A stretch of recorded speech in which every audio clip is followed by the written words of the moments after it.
Now we shall discuss on module 3 of this chapter 7 under the title Fundamental Theorems for Bounded Linear Functionals. In earlier module 2, we have discussed on Hahn-Banach theorem. Hahn-Banach theorem guarantees the existence of a bounded linear functional over a non-linear space. So, the dual space, that is x dash, always exists. Now, we shall discuss on applications of Hahn-Banach theorem in this module. In module 3, we shall discuss on applications of Hahn-Banach theorem. The main theorem has already been stated in earlier module number 2, and also we have proved Hahn-Banach theorem over a nonlinear space. The nonlinear space may be over the field of reals or over the field of complex numbers. So, we shall start with an application.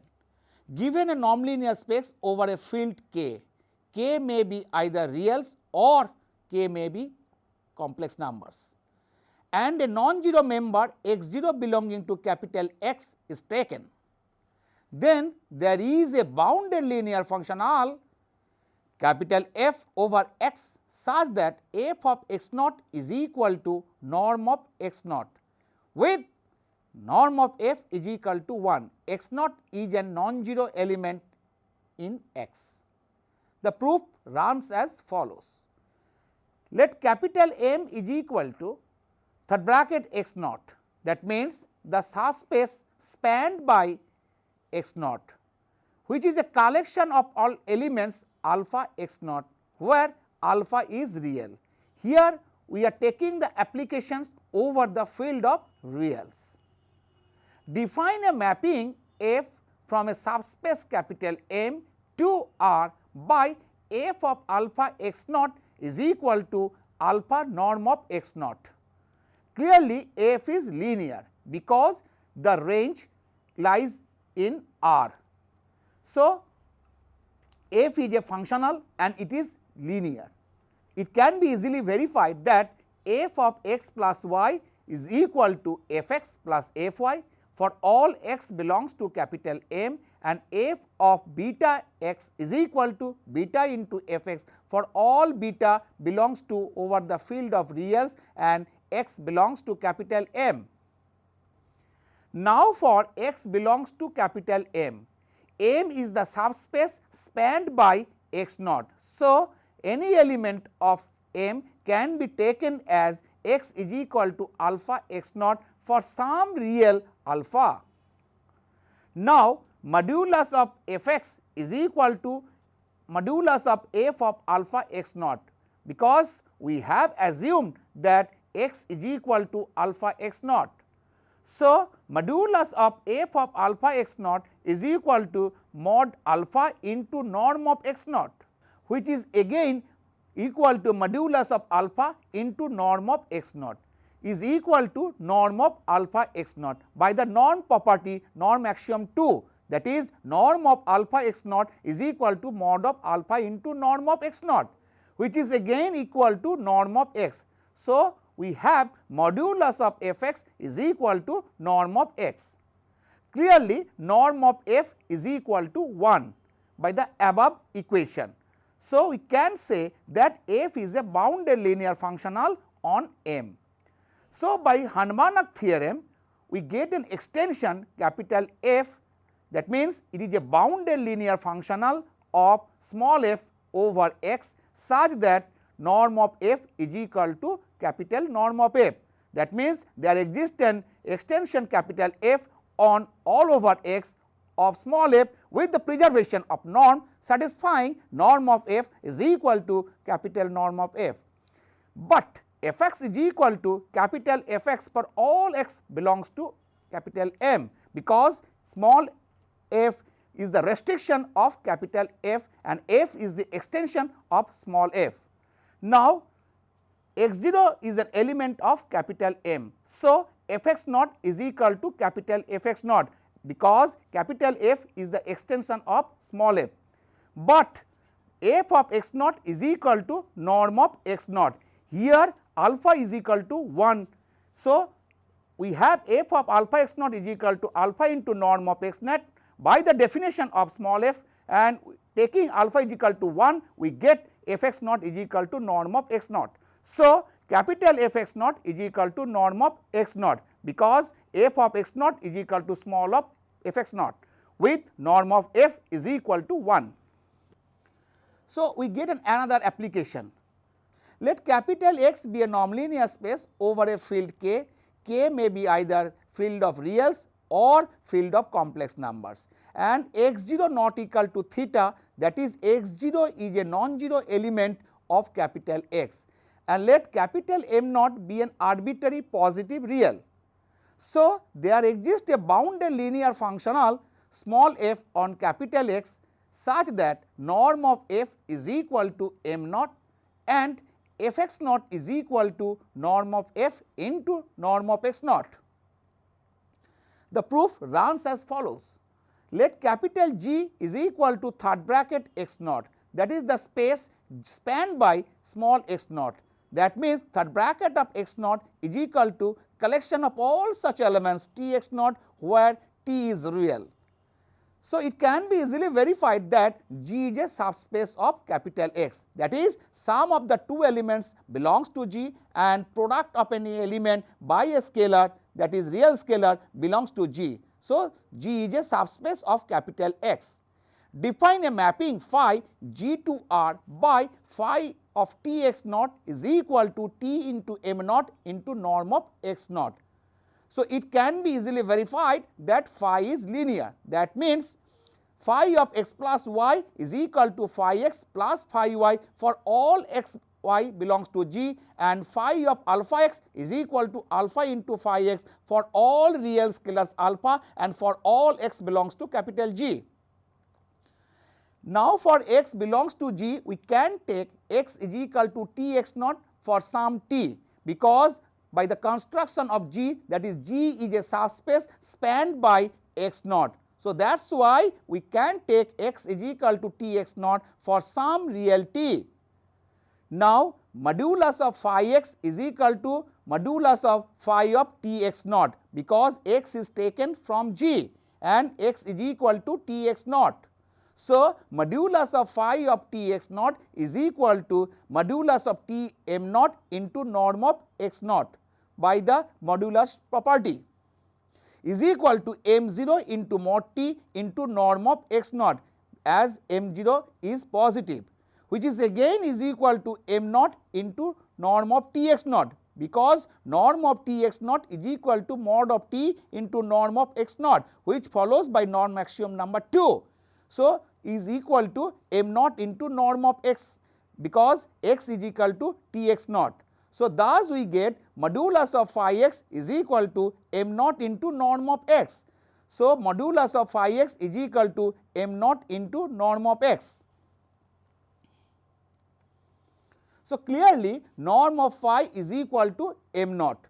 So, there exists an extension small f of capital phi over x such that norm of small f is equal to norm of phi is equal to m naught.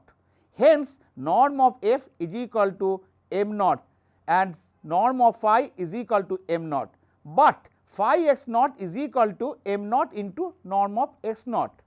Now, x 0 belongs to G and f x naught is equal to phi x naught. This follows as small f is the extension of phi. So, that is why we take f x naught is equal to phi x naught and is equal to m naught into norm of x naught by earlier calculation, and m naught norm of x naught is equal to small norm of f into norm of x naught, because norm of phi is equal to m naught.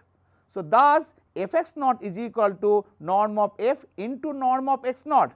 This completes the proof of this application. Now, we take a problem like this. If capital X be a non-trivial real nonlinear space, that means x is not is equal to 0 vector only, then its first conjugate space x dash is also non-trivial. That means the collection of all bounded linear functionals is also non-trivial. That means there is always a bounded linear functional over capital X. The solution looks like this. Let x naught is a non-zero element of capital X. Then there exists a bounded linear functional capital F on x such that f(x naught) is equal to norm of x naught, as x naught is a non-zero element. So, norm of x naught is equal to 0 and norm of f is equal to 1, that is f belongs to capital X dash. So, X dash guarantees that there must always exist a bounded linear functional. So, which shows that f belongs to capital X dash is a non-zero bounded linear functional on capital X. So, we get another application that for every x belongs to capital X, that means capital X is a nonlinear space. We have norm of x is equal to sup of modulus of f(x) over norm of f, where supremum is taken over all non-zero bounded linear functionals on capital X. The proof looks like this. We find a non-zero bounded linear functional f naught belonging to capital X dash such that f(0x) is equal to norm of x and norm of f naught is equal to 1 by the earlier result. That means, we find a non-zero bounded linear functional f0 in the dual space of capital X such that f(0x) is equal to norm of x with norm of f naught is equal to 1. Now, calculate. Now, supremum is taken over all bounded linear functionals which are non-zero, that is supremum of mod of f(x) by norm of f all bounded linear functionals which are not 0 is greater or equals to modulus of f naught x divided by norm of f naught, because f naught is assumed as a non-zero bounded linear functional. So, it is equal to norm of x, because f(0x) is equal to norm of x is considered. Again, for all f non-zero bounded linear functional which an element of capital X dash, we get modulus of f(x) is less or equals to norm of f into norm of x, because f is a bounded linear functional. So, boundedness property of the bounded linear functional, we get modulus of f(x) less or equals to norm of f into norm of x. So, modulus of f(x) divided by norm of f less or equals to norm of x by the earlier result, that is supremum of all bounded linear functionals over x dash which are not 0, modulus of f(x) divided by norm of f, which is again less or equals to norm of x. Hence, norm of x is equal to supremum of modulus of f(x) divided by norm of f, where f is a non-zero bounded linear functionals taken from x dash and supremum is taken of all such bounded linear functionals which are not 0. So, we take a corollary. If f(x) is equal to 0 for every f belongs to x dash, where f is a non-zero bounded linear functional in the dual space, that is first conjugate space, then x must be equal to 0.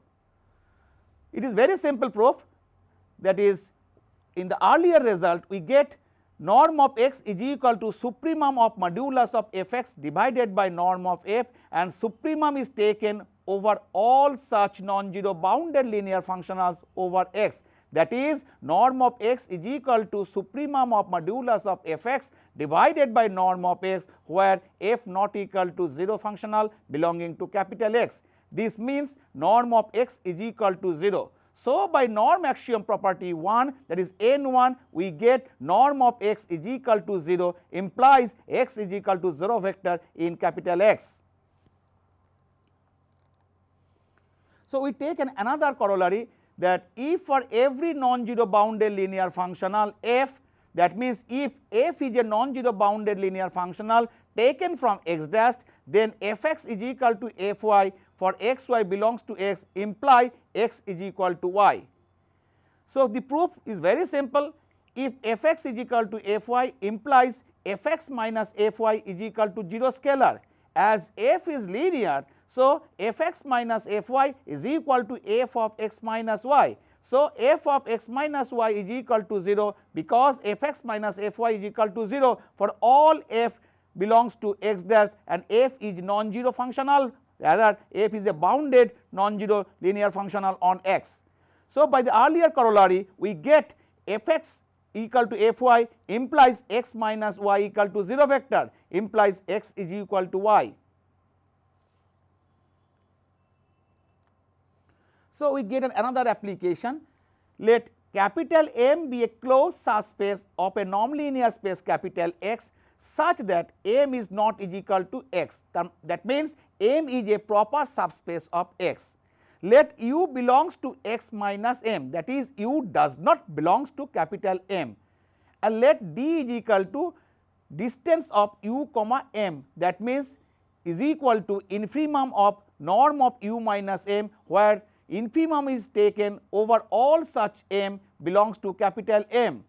Then there is a bounded linear functional f belonging to capital X dash with the following properties. Number 1, f(x) is equal to 0 for all x belongs to capital M, f of u is equal to 1 where u is taken from x minus m, and number 3, norm of f is equal to 1 by d, where d is equal to distance u comma m, that is infimum of norm of u minus m, where m is taken from capital M. M is the subspace of a nonlinear space X and M is closed. Clearly d greater than 0. Let n is equal to third bracket M union singleton set U, that means n is a subspace of X and it is spanned by capital M and singleton set U. So, every member of capital N is of the form M plus T into U, where M belongs to M and T belongs to R. R means space of reals. Define a mapping G from N to R by G of M plus Tu is equal to T, that means G is a functional.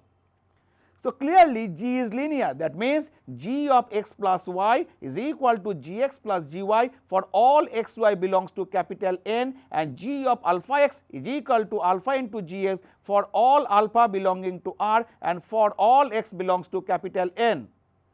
Now, Gm is equal to 0 for M belonging to M, because M is equal to M plus 0 into U, T is taken as 0. So, Gu is equal to 1. Because G of M plus Tu is equal to T, and for T equal to 1 we get G of U is equal to 1. For T not equal to 0, modulus of G M plus Tu is equal to modulus of T, because we have assumed that G of M plus Tu is equal to T. So, thus modulus of G of M plus Tu is equal to mod T is equal to mod T into norm of M plus Tu divided by norm of M plus Tu is equal to norm of M plus Tu divided by norm of U minus of M by T is always less or equals to 1 by T into norm of M plus Tu, because we have assumed D equal to infimum of U comma M, as minus M by T belongs to M and M is the subspace. Let capital X is equal to M plus Tu belongs to N, because N is a subspace spanned by M and singleton set U. So, modulus of Gx less or equals to 1 by D into norm of X. In the earlier step, we have obtained that modulus of Gm plus Tu less or equals to 1 by T into M plus Tu, norm of M plus Tu. And if we take M plus Tu is equal to X, we get modulus of Gx less or equals to 1 by D into norm of X. This implies that G is bounded, and that is why norm of G is less or equals to 1 by D. So, G belongs to N dash, that means G is a bounded linear functional over N.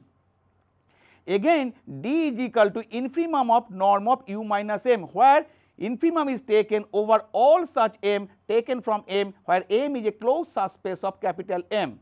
So, by the property of the infimum, there exists a sequence of elements Mn belonging to capital M such that norm of U minus Mn tends to D as N tends to infinity.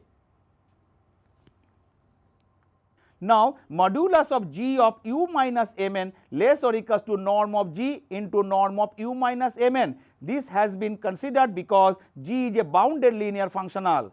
Now, G of U minus Mn is equal to 1. So, 1 is less or equals to norm of G into norm of U minus Mn. Since G of U minus Mn is equal to Gu minus Gmn, Gu is equal to 1, G of Mn is equal to 0. Already we have seen that G of all such elements belonging to capital M, G of that element belonging to capital M is equal to 0. So, Gu minus G of Mn is equal to 1 minus 0 is equal to 1. Letting n tends to infinity, we get 1 by d less or equals to norm of G. Thus, we get norm of G equal to 1 by t.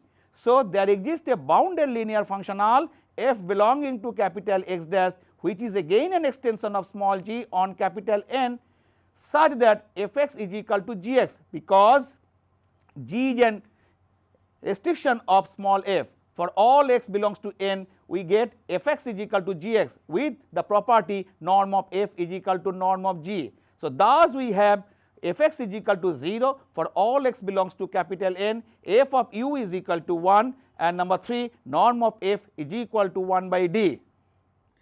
Up to this, in module 3 of this chapter 7, we have discussed so many applications of Hahn-Banach theorem over a nonlinear space. So, we shall have to discuss another application, so we will discuss in later.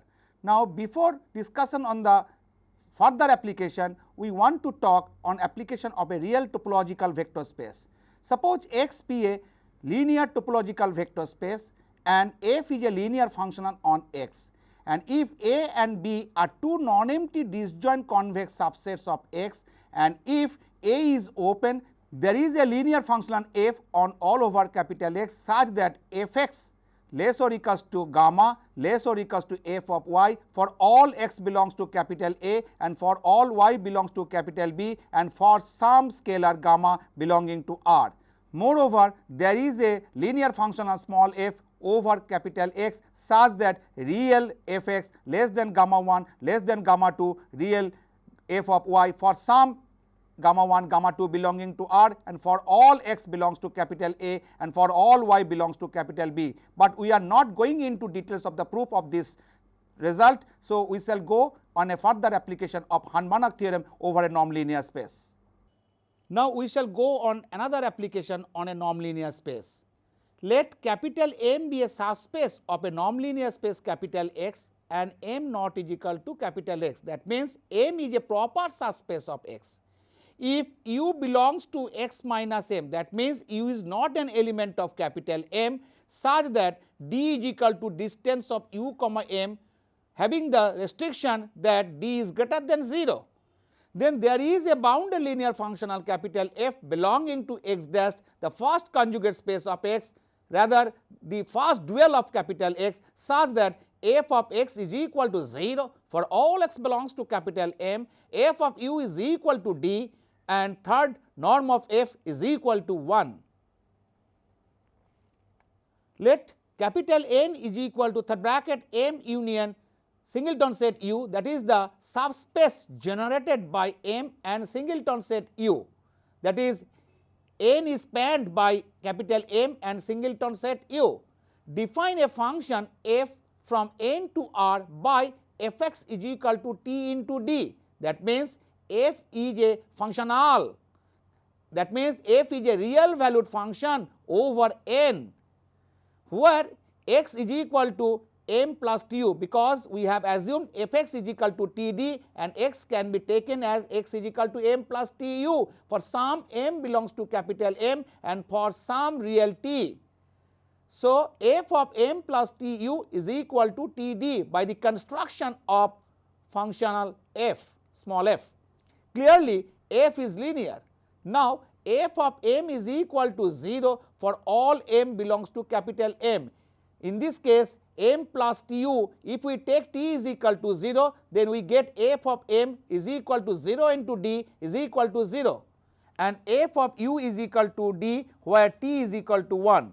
Now, for t not equal to 0, norm of m plus tu is equal to norm of minus t of minus m by t minus u, which is equal to modulus of t into norm of minus m by t minus u by the norm axiom property 2, which is greater or equals to modulus of t into d by the infimum property of d, as minus m by t belongs to capital M and d is equal to distance of u comma m. So, modulus of f of m plus tu is equal to modulus of t into d, which is again less or equals to norm of m plus tu, because d is the infimum and m plus tu belongs to capital N. Let x is equal to m plus tu belongs to capital N. So, modulus of f(x) less or equals to norm of x, which again implies that norm of f is less or equals to 1. Clearly, f is bounded with norm of f less or equals to 1. So, f belongs to n dashed, that means f is a bounded linear functional over capital N. We have d equal to distance of u comma m, that means distance of u comma m is equal to infimum of all such norms u minus m, where infimum is taken over all m taken from capital M. Let epsilon greater than 0. By infimum property, there exists an element small m belonging to capital N such that norm of u minus m less than d plus epsilon. Put v is equal to m minus u divided by norm of m minus u is equal to m by norm of m minus u minus 1 by norm of m minus u into u belonging to capital N, where t is equal to minus 1 by norm of m minus u and m by norm of m minus u belonging to capital M, as M is a subspace. So, norm of v is equal to 1, but modulus of f v is equal to d by norm of m minus u, which is greater than d by d plus epsilon into norm of v, as norm of v equal to 1. In the earlier step, we have obtained modulus of f v is equal to d by norm of m minus u into 1 and norm of v equal to 1. As epsilon greater than 0 is arbitrary, we get modulus of f v greater or equals to norm of v. So, norm of f is greater or equals to 1. So, by the earlier result, by combining, we get norm of f is equal to 1. Hence, there exists a bounded linear functional capital F over x, which is an extension of small f over capital N, such that f(x) is equal to capital F(x) for all x belongs to capital N, with norm of f is equal to small norm of f, that is norm of small f is equal to norm of capital F, and hence we get capital F(x) is equal to 0 for all x belongs to capital M, and number 2, f of u is equal to d, and number 3, norm of f is equal to 1. Now, here we shall cite an example that the extension of a bounded linear functional is not unique. So, for this we take the underlying space as R2, that is the Euclidean 2 space over the field of reals. So, let us assume that x is equal to R2, take x comma y belonging to capital X, define norm of pair x comma y is equal to modulus of x plus modulus of y, x y belongs to capital R. It can be easily verified that all the norm axioms as defined above are automatically satisfied, and that is why capital X is a norm linear space with respect to the norm defined above.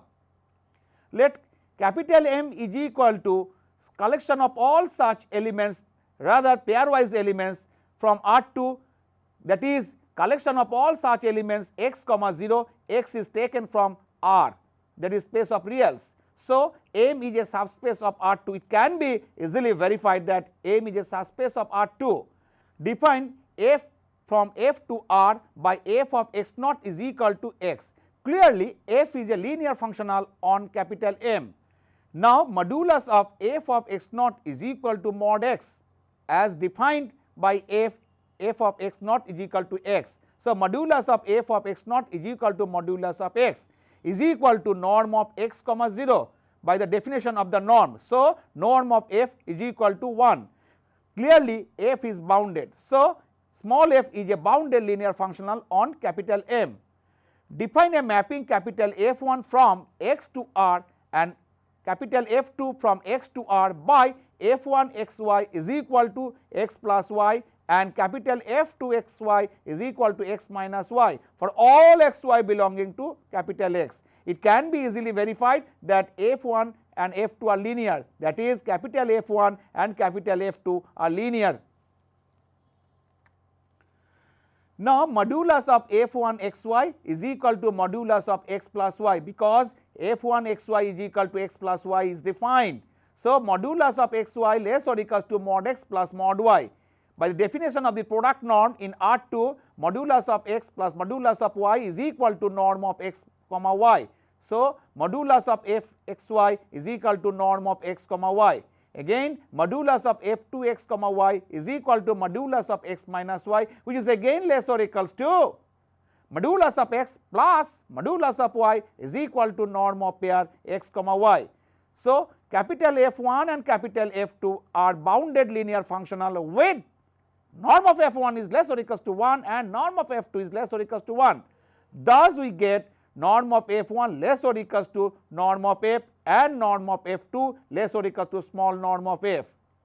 Now, for all x comma 0 belonging to M, we get F1 x comma 0 is equal to x is equal to f of x 0, that is capital F1 x naught is equal to small f x naught, and capital F2 x naught is equal to x is equal to f of x naught, that is capital F2 x naught is equal to small f x naught.